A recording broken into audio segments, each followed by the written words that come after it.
Before you judge her. Before you blame the billionaire. Listen carefully. In a village where wealth could not buy mercy and kindness could not stop destiny, one careless touch awakened an ancient power. A poor house girl opened a door she was never meant to see. And in that moment, a billionaire's life, a village's peace, and buried secrets began to collapse. This is not just a story about a sacred calabash. It is a story about betrayal, consequences, and the price of curiosity. Stay with us. Because what happened next terrified everyone. Please, do well to share your thoughts in the comments section and don't forget to share, like and subscribe to this channel. And here we go. Long before the sun climbed over the ancient Irako trees of Engwo village, the land already knew one truth. Chief Okendo Okari was coming home. It was not announced by radio or town crier. The earth itself seemed to whisper it. Dogs barked restlessly through the night. Elders slept lightly, dreaming of old memories. Even the stream at the edge of the village flowed louder than usual, as if rehearsing a welcome song. Okendo had left Engwo more than 4 decades earlier, barefoot, stubborn, and hungry. His mother had cried as she tied a small bundle of clothes for him. His father had said only one thing before turning away. Do not return poor in spirit, even if you return poor in pocket. Okendo carried those words into Port Harcourt, the city that devours the weak and crowns the patient. In his early years, he slept in cramped rooms that smelled of sweat and broken dreams. He worked as a casual laborer near oil depots, watched tankers move in and out, and listened more than he spoke. Where others complained, Okendo observed. Years passed. He learned the trade. He learned the men. He learned the lies that destroyed businesses, and the discipline that built empires. Slowly, painfully, he rose. One fuel station became 2. 2 became many. Tankers bore his name across states. Contracts stretched beyond Nigeria's borders. Yet, power never erased his roots. Every December, Engwo felt his presence before seeing him. Trucks of food arrived quietly. School fees were paid without names. Apprentices were taken in, trained, and settled. Okendo never announced his generosity. He believed blessings lost power when shouted. So when age finally bent his shoulders and his children took firm control of the business empire, he did what shocked many of his wealthy peers. He chose home. The day Okendo's convoy entered Engwo, the village erupted. Drums split the air. Women danced with wrappers tied tight around their waists. Children ran, laughing, chasing dust clouds kicked up by the tires. Men stood taller, pride shining in their eyes. Okendo has returned. Our son has come back. Engwo is blessed again. Okendo stepped out of his vehicle slowly, breathing in the familiar scent of red earth and palm wine. His eyes softened. This was the land that made him. This was where he would grow old. But not everyone smiled. Deep in the heart of Engwo, inside a shrine that no young man dared approach at night, the sacred calabash rested in silence. It had been silent for years. Too silent. The elders had whispered about strange signs even before Okendo returned. A hunter had missed his path and wandered in circles until dawn. A pregnant woman had lost her child without warning. Crops wilted on land that never failed before. At night, some claimed to hear low humming near the old shrine, like breath held too long. The holder of the sacred calabash, Chief Naji, dismissed the fears. Old women's tales, he scoffed. The land is fine. But the land knew better. The sacred calabash was not an ornament. It was a covenant, between Engwo and forces older than memory. It watched the hearts of men. It tolerated nothing false. Its holder was expected to stand as the moral spine of the village. And somewhere along the line, that spine had bent. As Okendo settled into his ancestral compound, elders came daily to greet him. They praised his generosity. They thanked him for his sacrifices for Enwo. Yet behind their smiles, unease lingered. That same evening, far away from the celebration fires, Chief Na-ji sat alone, staring into darkness. His hands shook. He had settled a land dispute weeks earlier. He had taken money. He had agreed to silence truth. Worse still, blood had followed his judgment. He knew. The Calabash knew. And now, Okendo had returned. The sacred Calabash let out a faint crackling sound in the shrine, unseen by human eyes. Change was coming. Justice was waking up. An Engwo village stood unknowingly at the edge of a storm that wealth, kindness, and good intentions could not stop. The elders of Engwo were men who had seen seasons come and go, men whose hair had turned the color of ash from decades of sun and worry. They had survived wars, famine, and loss. Yet none of those things prepared them for the fear that now settled quietly over the village like an invisible fog. It began subtly. A farmer named Okuri Yuba woke one morning unable to move his legs. He had gone to bed healthy, laughing with his children. By dawn, his body refused him. No wound. No fever. Just silence in his limbs. 3 nights later, a young boy screamed himself awake, insisting that a man without a face stood at the foot of his mat, pointing toward the old shrine. By morning, the boy's voice was gone. He never spoke again. The elders exchanged worried glances. These were not ordinary misfortunes. This was judgment. At the center of it all sat Chief Na-ji, holder of the sacred Calabash. Each evening, he washed his hands longer than necessary, scrubbing as if blood clung beneath his skin. He slept little. When he did, he dreamed of whispers calling his name from inside a hollow gourd. You know what you have done. He would wake drenched in sweat, clutching his chest. The sacred Calabash no longer felt still. When Na-ji entered the shrine, the air pressed against him, heavy and thick. The Calabash no longer reflected his face clearly on its polished surface. Sometimes, when he looked into it, he saw other eyes, cold, ancient, unblinking. He told himself it was fear. But fear does not cause the earth to crack. One market day, as women arranged yams and palm oil under the sun, a sudden wind tore through the square. Mats flipped. Baskets overturned. A tall irako tree split with a thunderous scream, collapsing inches away from the shrine. No one was hurt. That frightened them more. The elders could no longer ignore the signs. They summoned an emergency council at night, away from curious ears. Oil lamps flickered as shadows danced on mud walls. This land is angry, Elder Madhu said quietly. All lands are angry sometimes, Chief Na-ji snapped. We are overthinking. A low rumble cut him off. The ground vibrated for a heartbeat. Lamps shook. Silence followed. No one spoke again. The decision was unanimous. They would consult the chief priest of Enwo, a man whose tongue had tasted truth and lived.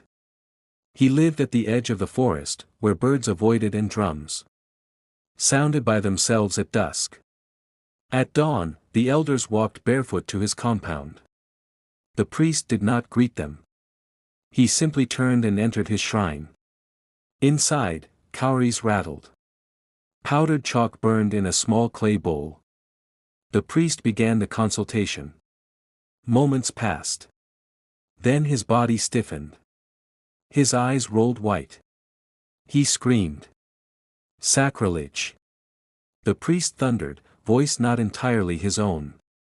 The elders fell to the ground. Who? One elder whispered. The priest's finger pointed, slowly, deliberately, toward the direction of Chief Na-ji's compound. A cry escaped Na-ji's throat. He collapsed. Visions flooded the shrine, men exchanging envelopes in darkness, a land dispute settled with lies, an ambush planned, a body buried without rites. The sacred Calabash shook violently in the vision, dark smoke seeping from its mouth.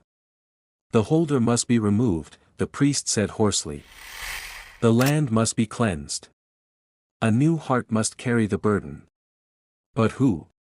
An elder asked, trembling. The cowries scattered. They formed one name. Okendo. Back in the village, Okendo felt it before the elders arrived. A strange heaviness pressed his chest as he sat under his father's mango tree. A bird crashed dead at his feet without warning. When the elders knelt before him, Okendo's heart sank. He listened in silence as they spoke of sickness, judgment, betrayal, and the calabash. No, he said finally.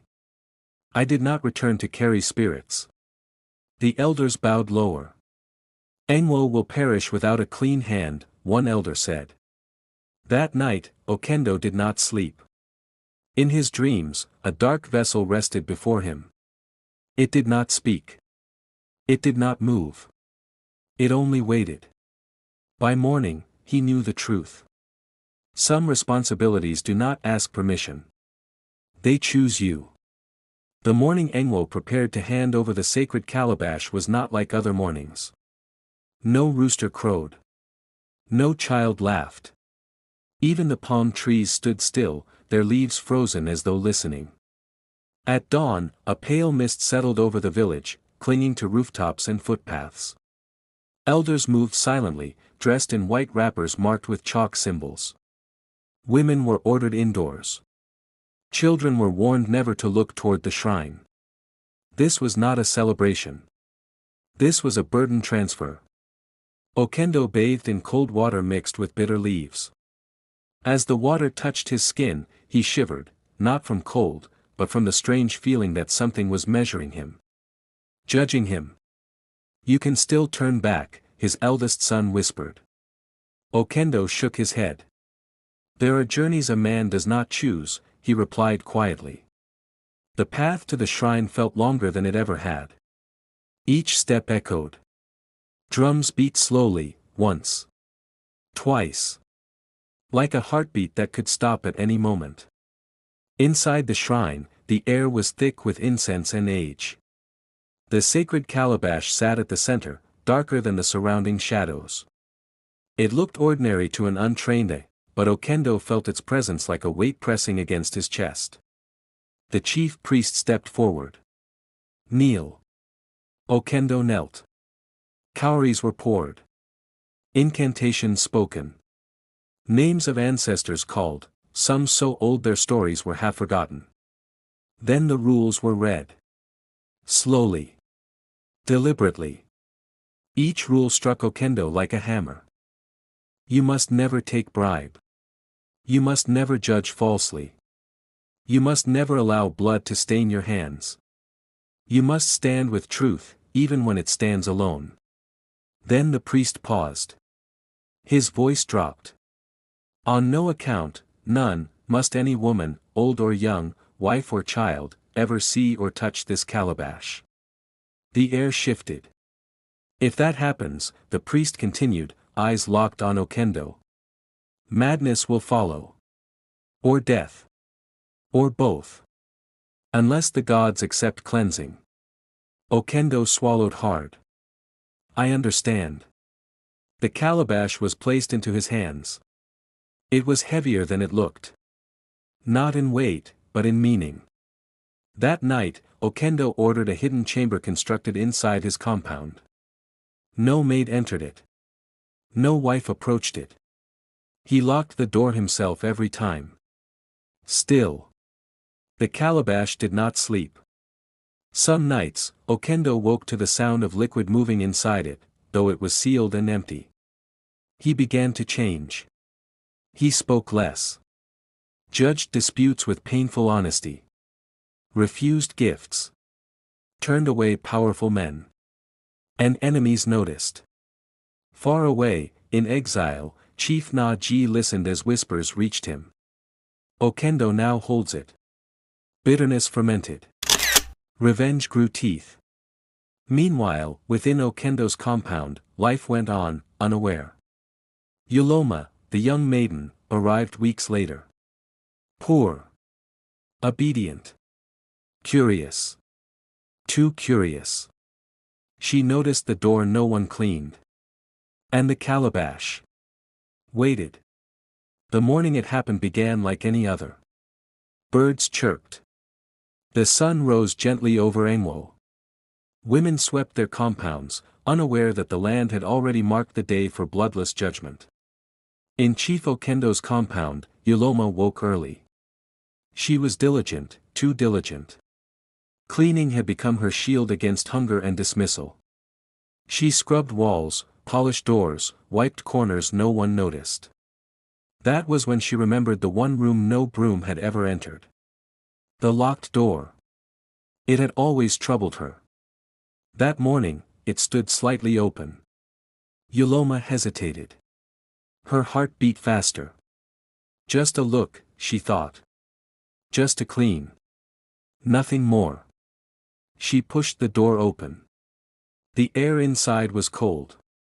Unnaturally cold. Her skin prickled as if brushed by unseen fingers. The room smelled of rain-soaked earth and old fire. At the center sat the sacred calabash. Dark. Still. Yet. Breathing. Yoloma felt drawn. Fear warred with curiosity. She stepped closer. Her fingers touched the rim. The world screamed. Miles away, Chief Okendo collapsed. The cup in his hand shattered. Blood spilled from his nose. His eyes rolled back as he hit the ground, convulsing violently. Dogs howled. Birds fled. The sky darkened without warning. Inside the shrine, the calabash vibrated violently, rattling against the floor as black liquid seeped from its mouth and evaporated into smoke. Yoloma screamed and fell backward. Outside, the village felt it. Children cried without reason. Fires went out. Pregnant women clutched their bellies in terror. Okendo lay unconscious. The elders rushed to his side, finding his body cold, breath shallow. The calabash. One elder whispered. They ran, not walked, to the chief priest. The priest did not consult. He screamed the moment he saw them. Sacrilege. The boundary has been broken. He collapsed into trance. Visions poured forth. A woman's hand. A trembling touch. Coins exchanging hands in exile. Chief Naji. The priest roared. Bitter and unrepentant. He has used an innocent hand to strike back. Warriors were summoned. Yoloma was nowhere to be found. Fear turned into anger. The village boiled. If Yoloma was not found before the next 4 market days, Okendo would die, and Engwo would bleed again. Deep in the forest, Yoloma wept. She had been tricked. And now. The gods were awake. Engwo village did not sleep that night. Fires burned without warmth. Drums were silent. Men sat awake with spears across their laps, eyes red from fear and duty. Somewhere between life and death, Chief Okendo lay unmoving on his mat, his breath faint like a dying flame. Each time his chest failed to rise, the women outside wailed. The elders knew time was against them. At first light, the village warriors were released. They spread into the forest in groups, calling Yoloma's name, not with anger, but urgency. For if the next 4 market days passed without cleansing, the gods would demand a heavier payment. Yoloma was found at dusk. She was no longer the careful maiden who once swept Okendo's floors. Her hair was tangled with leaves. Her feet were swollen and bleeding. When she saw the warriors, she collapsed and cried like a child. I did not know. She sobbed. They told me to do it. Before the elders, Yoloma confessed everything. Chief Naji. The gifts. The lies. The promise that nothing would happen. As she spoke, the sky darkened. The chief priest struck his staff against the ground. Bring the traitors. Messengers were sent. Chief Naji and his cohorts were dragged back from exile, screaming and cursing.